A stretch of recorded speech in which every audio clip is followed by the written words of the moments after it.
Hi, I'm David with EV World News. We talk about electric vehicles, green energy, and the stock markets. And I'm back today on a Wednesday with our resident engineer, Mike Herzog. How's it going today, Mike? I'm back. Glad to be here, David. Glad to have you. Oh, let's get into some statistics for car sales from. This is from the United Kingdom. So this is 2025 January. Um, or the initial chart is January sales 1 year versus the other. Oh, like Let's year see over year. here. Yeah, gotcha. Yeah, let's see. All right. So we're going to start here with this UK. Now, I know this is United Kingdom, but this is interesting to see where this is coming from because they break out diesel, petrol, battery electric, plug-in hybrid, and just hybrid electric vehicles. Their overall sales of cars were down 2.5%. Okay. So from 1 year to the next. But here's where the changes were. Diesel was down 7.7. Gas cars were down 15.3%. That's a pretty big drop in sales for straight gas cars.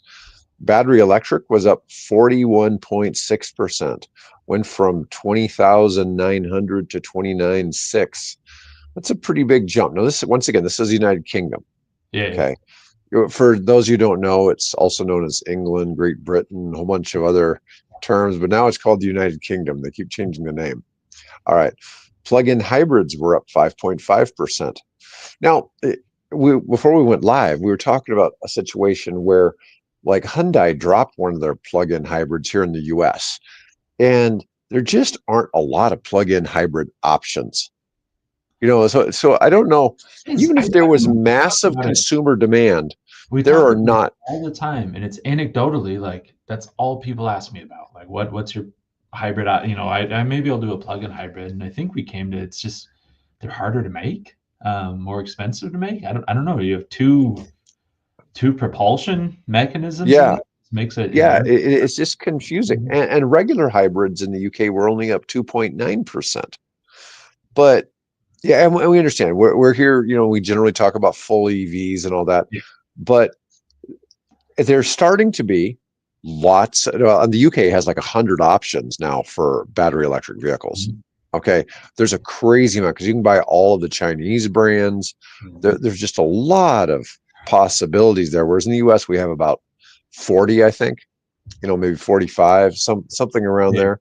Um, but in plug-in hybrids, you got a, a couple cars or a couple SUVs from Hyundai, a couple from Toyota now. Now I don't know about what they've got in the UK, but I'm Mhm. just saying here in the States, It's limited, um, very yeah, limited. very limited in the plug-in hybrid space.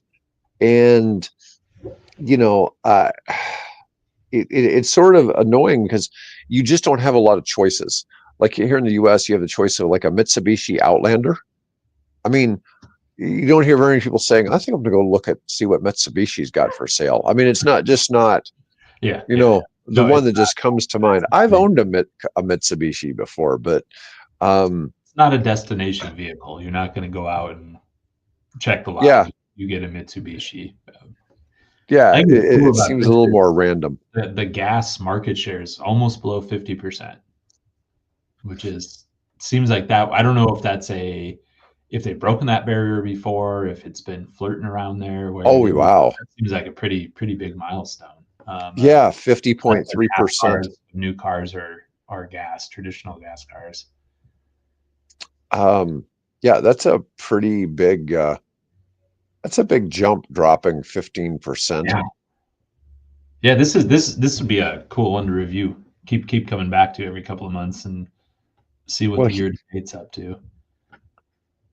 yeah, some of this gets a little hard to understand where some of these numbers are trying to go. But let's see what we got by brand. Oh God, Look at all those brands. look at Wow. all the brands selling in the United Kingdom. I mean, Skywell, Peugeot, Renault, Seat, Skoda. I A think lot of these most Vauxhall. of those I've heard of, but I've never heard of Seat. How about Amoda? Have you heard of Amoda before? Never heard of that. Never heard of Moda. JQ, Ineos, Well, GWM. wait, to be fair, Ineos only sold 11, so I don't feel bad about not knowing about that. Was that wait, we go back up Chevy. They sold one. Is that the first column? One What? Chevy We got one Chevy. in all of the UK. They sold one Chevy. That's One. that's funny. Yeah. Um, Abarth sold 19. Alpine sold 10. I thought they made stereos. Yeah, that's Um, they only sold 89 Bentleys. BYD sold 1,600 though. They're creeping in there, but that only represents 0.17% market share. Where's all the market share? Hyundai had Hyundai, okay. 4.33. Kia. Kia 7%, which is also a Hyundai brand. Mhm, Range Rover with 3. MG with 4.7. Now MG makes electric cars. mhm. Let's see. 6% Nissan, 4% Peugeot. So there's a brand we don't, I've had on a Peugeot bicycle before, but it's not a brand we see for cars here in the States. 4% Toyota. You would have thought that would have been bigger, right? Vauxhall, almost 6%.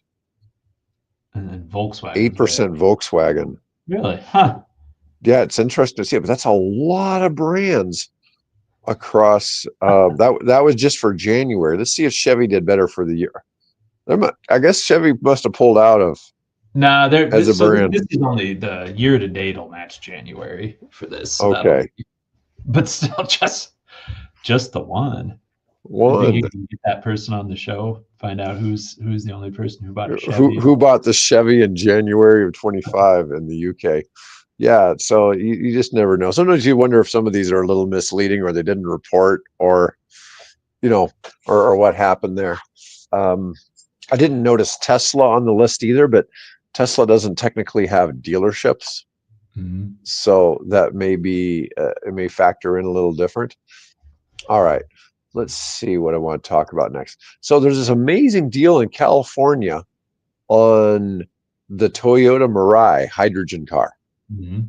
So now we've talked about there's challenges with, I was gonna say, you know, didn't they also shut down a bunch of their hydrogen network, or it never got built? like half of the stations in California shut down. They had, I think, close to maybe 100. Now they have like 40 or something like that. But in California, you can buy the Mirai due to incentives for less than $20,000. A new Toyota Mirai. So there aren't very Are they many, still making new ones? apparently. Apparently? Okay. um, the current asking price is 17,700, which is a 70% discount off of full MSRP. 70%. Okay. It's Yeah. price to sell. Yeah. Price to sell. That's for sure. Hydrogen power is losing out compared to EVs. EV sales and charging stations are on the increase, but California only has 44 hydrogen filling stations. There's no way to safely have a hydrogen charging station at your house, which severely limits its usability, even with its 402-mile range. It's one Mhm. of those things that, how you see pickup trucks around here, they like the 2,500, super cab, super bed, whatever, that have that Mhm. extra gas tank in the back, Yeah. you know, that maybe that's what they need. They need to strap an extra gas tank on the top of these Mirais. Yeah, I mean, They they get look a extra. little like a Camry, I but we've talked about that before. Is that's one of the biggest challenges for hydrogen out there is it's the distributing network. Whereas electricity, the US and the world's wired already for the most part. It may be slower, it might not be 100% what you need, but there's electricity basically everywhere you want to go. Whereas, I mean, hydrogen, have to build out a secondary, gasoline network yeah. effectively. You have to figure all that out, ship it, move it, contain it, refill it. It's a big infrastructure challenge to get that figured out. Now, a full fill up of hydrogen runs about $150 to $180. Okay. So Toyota is bundling $15,000 worth of free fuel. That's about 100 fill ups. So wait a minute. So it's a 400-mile range and it's $150 to fill it up. Oh yeah. Ooh, I didn't Yeah, know it was no, that this bad. is it. Yeah, the hydrogen fuel is extremely expensive when compared to gas, and crazy expensive when compared to an EV. Yeah, Huh. this is the problem is they're Yeah, expensive to operate. there's your problem. I mean, that's it's inconvenient and expensive. You know, everybody's cool with going green as long as it doesn't wreck their pocketbook, right? So, um, the Prius, for instance, nobody's arguing that it's about as earth friendly as you can get in a gas powered car, right? Mhm. 60 miles per gallon city and highway. And Toyota's doing wonders in that space, and they have been for years. And you see lots of people driving them, especially when you go out to the West Coast. Mhm. The Prius has always been super popular, but you probably fill up a Prius for $20. Yeah. Well, I don't know. That's probably an exaggeration. I keep forgetting they're all in we have them here, but they're mostly in California. Um, but still, it's just wild to think about. But I'll tell you, if you were to lease one of these things from like a 2-year lease and you're getting about two And you years got worth of free the what? fuel, hey, Why that's not? that's a Yeah. great deal, especially if you're in one of those lucky people who's near one of those 40. Happens to be very close to one. Yeah. I would tell you though, it would be ideal if you were situated conveniently between two that aren't too far apart in case they close another one. I mean, because they close another half of those Yeah. hydrogen stations, what do? You've just got, you know, That's a good question. Like at some point, like, depending on what community you're in, if they shut them all down, like I don't know if they have any in like a Sacramento, or something like that. Like, what would you do? I mean, you have a vehicle you can't fill up anymore. so Hyundai released a SUV called the Nexo, uh, and in 6 years of production, Hyundai sold 1,600 of those. That's not a whole lot of those.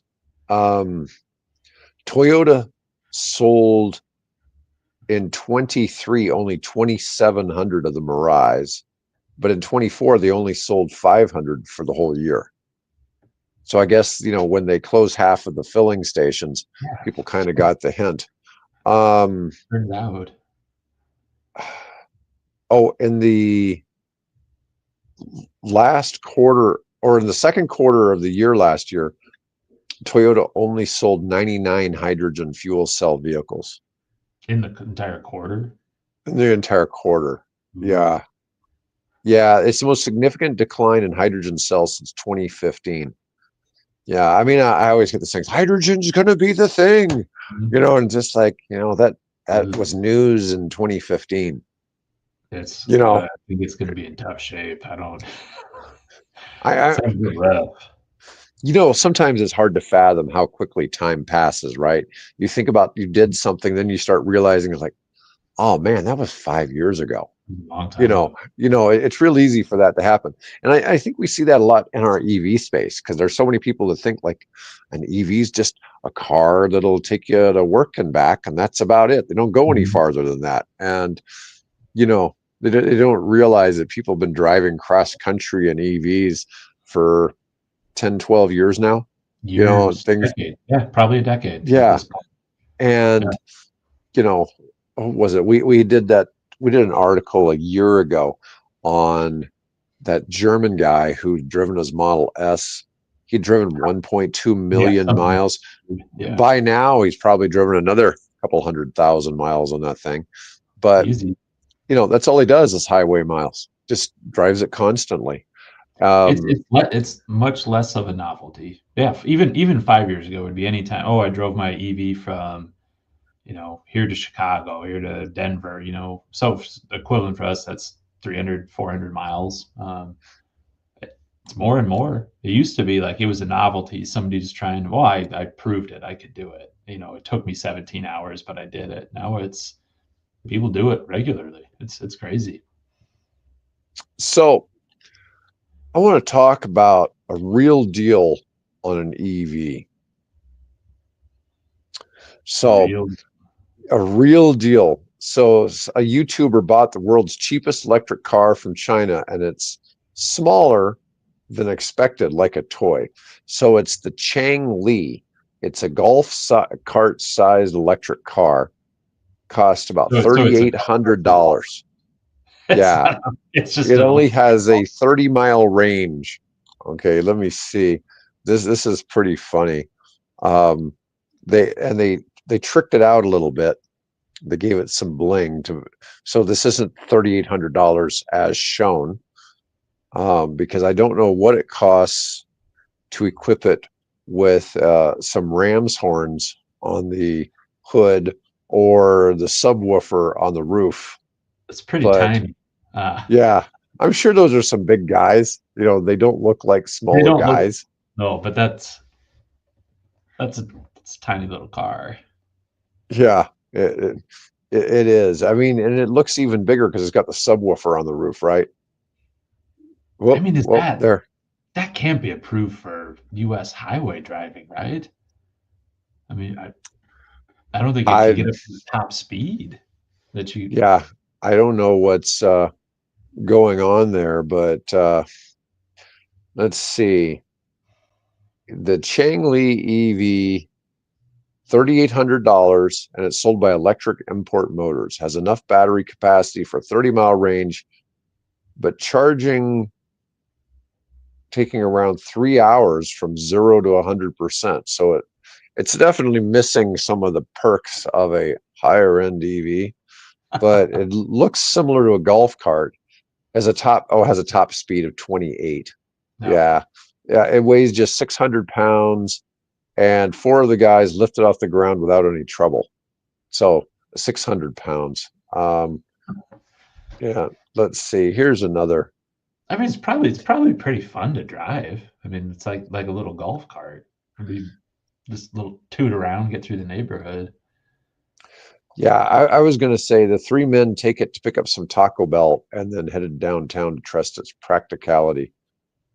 Oh, fully loaded, it struggles to break. Oh, and going up hills, it struggles to break 15 miles per hour. They added a couple of small generators to extend its range. They're mounted on the roof. They had the car died when they went downtown, and they had to have it towed back to their shop. Still, that's pretty funny. I mean, I've talked some more in the past about Derek Automotive and their kind of a mid-size electric pickup truck that's around Mhm. $25,000, and it has a range of 120 miles, but it has a max speed of about 50. Mhm. So it'd be good for these roads. Like in Nebraska, you can have certain vehicles that are only licensed to go on 35-mile-per-hour roads. And so if the road's faster than that, you're not supposed to drive it on there. And so then it's called a neighborhood vehicle, which is more like a golf cart. This one really is more like an expensive toy. That's a toy. That thing's a toy. Yeah, That's a golf cart. That's a go kart. That's that's for fun for sure. but that's what $3,800 will get you. Yeah. Yeah, but I was gonna it, say it golf carts are a lot more than that. So I don't know. I don't know right. what else it has on there, but Do you maybe imagine somebody showing up at the golf course and driving that around the course? I mean, at 600 pounds, it's not that bad, right? it's about the same size. I mean, if you could put a something on the back to put your clubs in, and it's enclosed. I wonder if it's got a little heater on it, a little fan or something like that. It might not be too bad. So, if you heard about something called the Airwolf, that sounds like Mhm. a pretty sophisticated little I mean, that military sounds vehicle, right? Yeah. This is the new 140-mile-per-hour flying motorcycle. I did not expect you to say that, but let's see what we got. Yeah. Um, it leverages individually tilting ducted fan technology to achieve both hovering and cruising capabilities. Um, this is made by a company in Czechoslovakia. And let's see what we've got here. It's obviously an EVTOL, but it's designed as a hover bike and can achieve a top speed of 142 miles per hour. So this is an electric aircraft, and it has 430 horsepower. It's hummingbird-like agility. 4 independently moving fan units, which help reduce strain on its battery system. Let's see. Oh, can only stay airborne for 25 minutes before requiring a recharge. Mhm. Yeah, but that, still. I'm sorry. That's cool. That's cool. I mean that's straight out of a video game, sci-fi movie. Whatever you want to call it. That looks like it would be very, very fun to drive. $320,000 currently. So it's not necessarily on the affordable, but they didn't say what that would be, over 72 months. Get what can I get a good interest rate with that? Yeah. I'm buying a flying motorcycle. Yeah. Gonna take out a second mortgage so I can buy a flying motorcycle that only runs for 25 minutes at a time. Still, it's a pretty cool design. I mean, you got to admit, the it's whole awesome. idea. I mean, it's cool. It's very cool. I mean, yeah, is it practical? No, absolutely not. But would it be very fun to be on? Absolutely. Let's see. Oh, it's kind of funny. It gives a little blurb down here endorsing the Inflation Reduction Act, supports the shift to sustainable transportation, aiming to prevent up to 100,000 asthma attacks annually. I don't think the Airwolf or whatever it is on the was the intent of the Inflation Reduction Act. Yeah. I'm looking here at the bottom of the craft. I'm trying to figure out where I plug it into a level 1 or 2 charger at work, right? You take this to work, charge it at the office, then fly it back. I'm sure it would suck in in today's weather, right? You might get a little wind chill on there.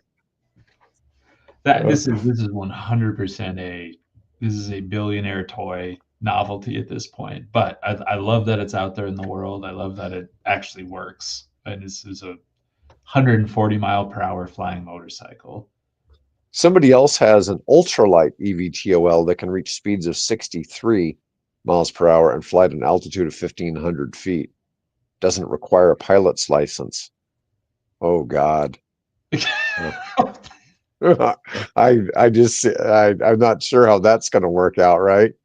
For some reason, that one looks like if I get in that, I'm going to die. I'm not taking that up to 1,500 feet. That's one of my friends from tennis. Her husband likes doing ultralights, and she calls it the murder machine. And he's had the engine go out, and he's ended up in a cornfield before, Yeah,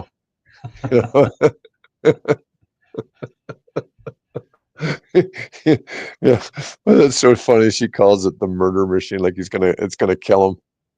Oh, I mean, all that's yes. Would I putz around on a football field with that thing just for absolutely? That looks like a lot of fun, especially that one it described as being intuitively controlled by a joystick. So it's a big video game. I mean, that looks great.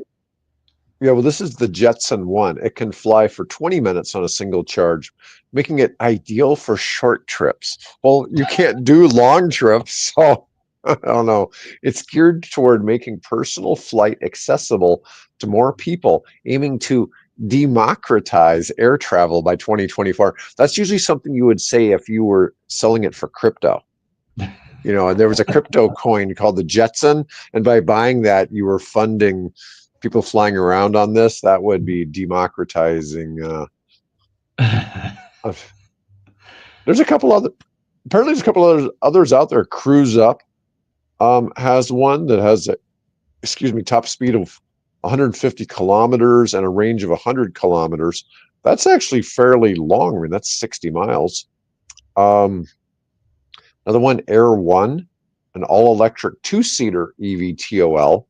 I imagine this looks like a jet ski, right? It Yeah, offers a range of 110 miles on a single charge and goes up to 155 miles per hour with a flight time of 1 hour.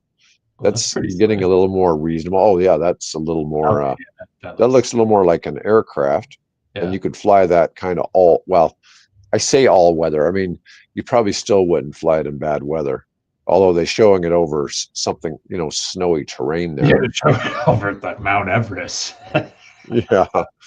Um, wow, there's a bunch of them. Ziva, Aero Zero, Volocopter, Volocity. Yeah. Cool. Well, I pronounce it Volocity. I'm sure they pronounce it Velocity, Yeah. but still, that's the first one though looked pretty awesome. It really did look it looked like a motorcycle to Look fly cool. around on, Yeah, and it look it that could be reasonable. I mean, I, that I'm is sh- flying cars. That's a flying car. Cool. I love it. I love it.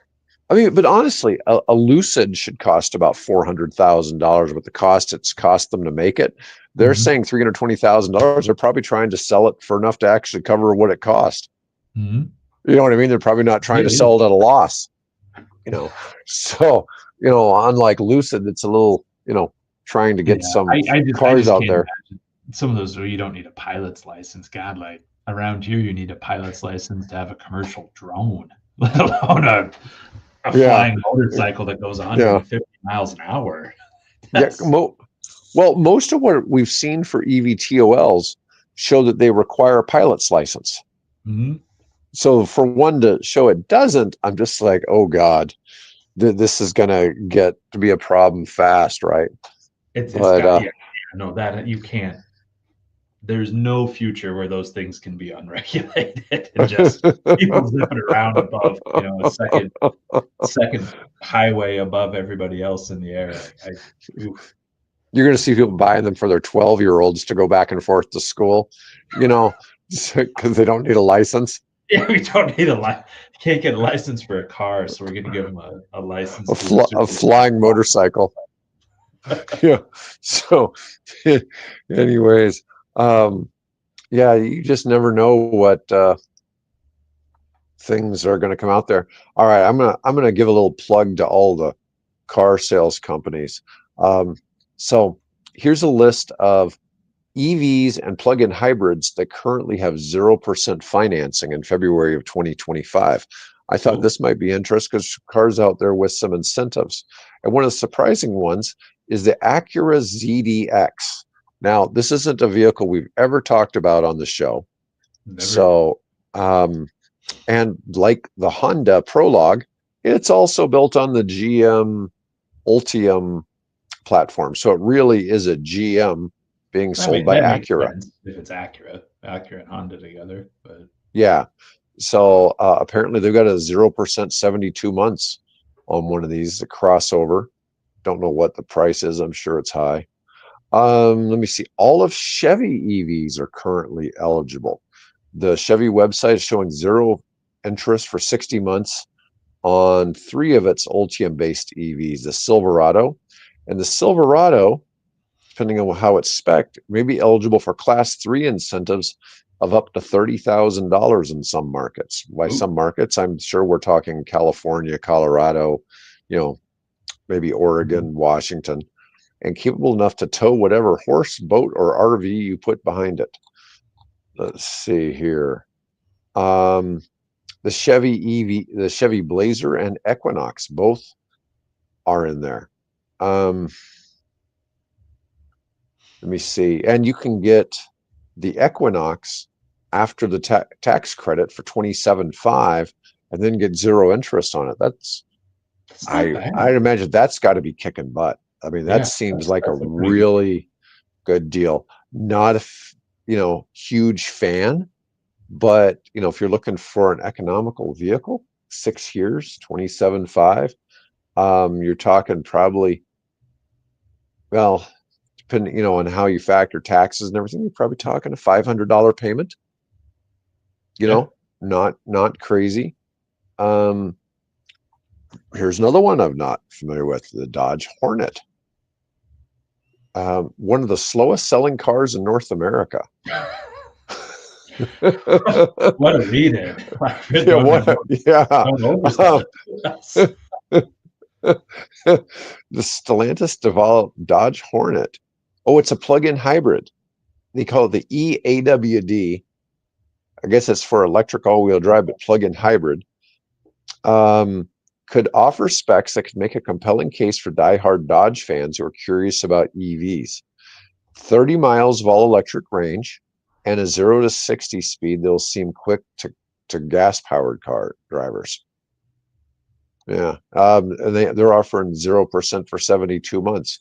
Once again, we've never I've never heard of it. there's a plug-in hybrid we've never heard of. You know, and it just kind of seems to work that way. Now here's a slick-looking Mustang Mach-E Rally. 2,500 bonus cash, free L2 level 2 home charger installed, and 0% financing for 72 months. That's a pretty decent deal. I'm pretty sure you get the 7,500 on that too. F-150 Lightning has some 0% for 72-month deals. That's those are some pretty nice deals. Now, GMC, we talked about Chevy, so here we're going to talk about the Hummer and the Sierra EV. Also 0% for 60 months. Man, Honda Prologue, 0 for 72 months, which is another GM vehicle. It seems Bill and I were talking the other day. So when you take out the costs of the production lines, you just take, materials and labor cost. GM is now making a profit per vehicle. When you take in their investment in production lines, they're not. But it's kind of nice to see. And so now I guess they're comfortable supplying some other ones. Let's see. Oh, let's see what we got with Jeep. Grand Cherokee and the Wrangler 4xe. Okay. The Wrangler is a plug-in hybrid. Yeah. And plugins have been popular. 0%, 72 months. Yeah, they've got to do something to enhance Jeep sales. Man, Jeep's just gotten so overpriced ever since Stellantis took over that company. They've just been they just decided to jack up all the prices, and that didn't, there's just too many options out there for cars. There's so many car companies. The Kia EV6 and EV9 are eligible for 0%, 72 months. Let's see, the Subaru Solterra. Now that's the Toyota Busy Forks been made for Subaru. Mechanical twin of the Busy Forks is 0% for 72 months. Volkswagen ID4. The ID4 is a nice looking SUV. I like the ID4. I like those Kia models too. I like the EV6 and the EV9 quite a bit. Oh, by the way, my son told me he saw an ID Buzz driving around here in Omaha yesterday. Oh, really? Yeah, I've not seen one yet. Yeah, so I didn't know that we had them here in the States yet. So that was pretty cool. But so I'd say be looking around. I mean, it'd be pretty obvious when you see a futuristic looking Volkswagen van. Pretty distinct out there, but yeah.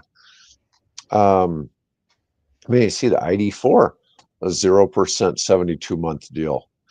So, not something we normally cover too much, but man, there was a couple cars on there we didn't even know existed. It's really the Hornet is seems like that one would have come up at some point, especially well, maybe it hasn't because it's the slowest selling car in the nation, but they're doing something. So I was mentioning earlier how Lucid should be like a $400,000 car if they were actually selling it to try to make a profit. So I actually have a website called Finbold. In their opinion, the Lucid, the LCID stock, is 2025's best bargain on a stock. Now, this wasn't an article about EVs. This is just an article about the stock and how it affects the stock market. Now, I haven't looked at this article yet, but one of the things that I always say is, so you've got this dumbass idea that you're going to make a super luxury high-end EV that's going to compete against Mercedes and Bentley. Yeah, the upper end of Mercedes, the lower end of Rolls-Royce and Bentley, and I don't know. It just never seemed like a great idea. Now they've gone from the Air, which is their luxury car, to the Gravity, which is a SUV more designed to come down to compete with the Tesla Model Y, where they're getting into a more common price point. I think Lucid may be able to get some traction. I'm hoping, but the compelling thing that I always tell people is, hey, the Saudi sovereign wealth fund owns like 60 to 70% of this company. I don't think they're going to let it fail. And they've moved they still have manufacturing here in the United States, but they're opening manufacturing. It's being built in Saudi Arabia.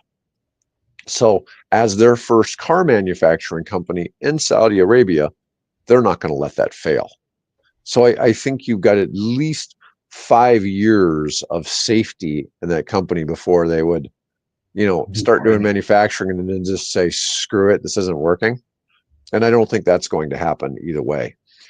But anyways, and they try to get a little more technical. I'm not going to get into the technicalities, but they say the Lucid stock is highly speculative.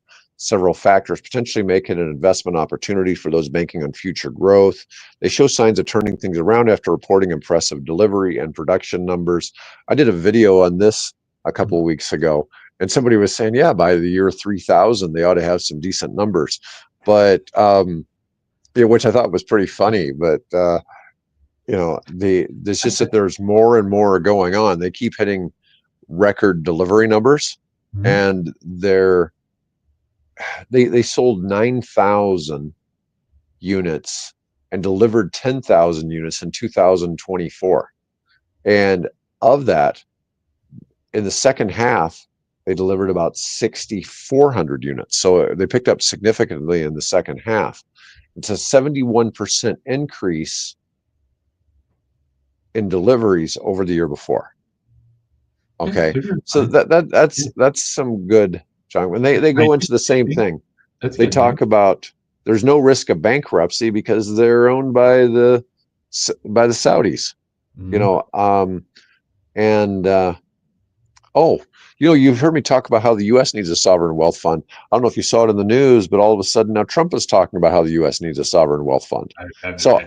I've mentioned this. Bill and I have discussed this a few times, that the U.S. needs to adopt something similar, and use it, because like we had the loan program office with the Department of Energy, but it only does loans related to, something related to energy in some ways, although a few of them were more just really green projects, but they still affected transportation to some degree, like the ones with recycling tires and things like that.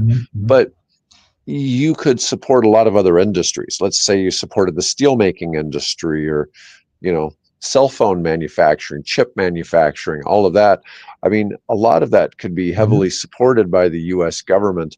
And the idea there would be to use the sovereign wealth fund to bolster Social Security. And previously, a couple of senators from both sides of the aisle had tried to propose in early 23 this idea of a sovereign wealth fund to bolster Social Security. So this wasn't the first time this has come up in the government, but it's never gotten any traction. I suspect with Trump, it'll actually go somewhere. We'll see. I don't know enough about it to say anything. No. I'd look at it. On the other side, everybody's like, oh, that just smells like corruption. And it's like, anytime the government's involved in anything, it seems like corruption. There's always a hand out there. Oh, yeah. Insert themselves into a process or skim off the top. And yeah. I mean, those of you who, haven't been down the road to developing things or manufacturing things and get told that, oh, sure, we'd love to help you out. Have you talked to the folks that do our fundraising yet? Perhaps you'd like to make a small $50,000 donation to my reelection. And, I'm just telling you, I've had it. I've had mayor's offices contact me when I'm just talking about doing it. It's like, we'll help you get that development pushed through if you can just make a quick $50,000 Yeah. donation to our reelection campaign. It's like, oh, I'd love to do that. I think I'll just build outside the county, Yeah. or outside the city limits, so I don't have to deal with your office. Yeah. I Yeah, it's pretty prevalent, pretty pervasive across yeah. all local to regional to state to national. I mean, it's yeah. I mean, it's kind of how the world turns. I mean, um, hey, if you're ever going to look at something that's a little shady, is some of the stuff that has occurred since Trump got elected with some of the stuff with crypto. Some of that, um, I don't know. I don't know what to think of some of it. I mean, Um, he's not directly like influencing some of these things, but he or but he is clearly. Yeah, mm, and it's just like, is that corrupt? I don't know where that goes. I mean, some of it um, maybe seems a little unethical at you know I haven't been at that's best. another one I haven't been following at all. Oh yeah, I don't know what to think. Uh, You guys will probably notice I'm harsh on just about everybody in politics. I don't think there's such a thing as a really good guy in politics. They might have been before they got elected, but it's just, man, they just I feel bad for politicians because of what ethically and morally they must have to just go through to all do the time. what they do. And you'll complain. I mean, like when JFK RFK was going through confirmation, and one of the senators was like, can you swear not to sue the big pharma companies? It's just like, even that senator's own people were going on news shows saying they couldn't believe she said what she said, because it was obvious she's on the payroll of big pharma. I'm not going to say who it was, but I'm just like, really? I mean, they're all on it. They're all on it. But I thought that was just like, man, you couldn't get worse, trying to save your donors than trying to say, please don't sue my donors. Promise you won't sue us. Sue my donors if you want to get sworn, and I'm just like, wow. I mean, can't we think about the American people? Yeah. You know. Um, anyways, not trying to get into that too much, but back to Lucid.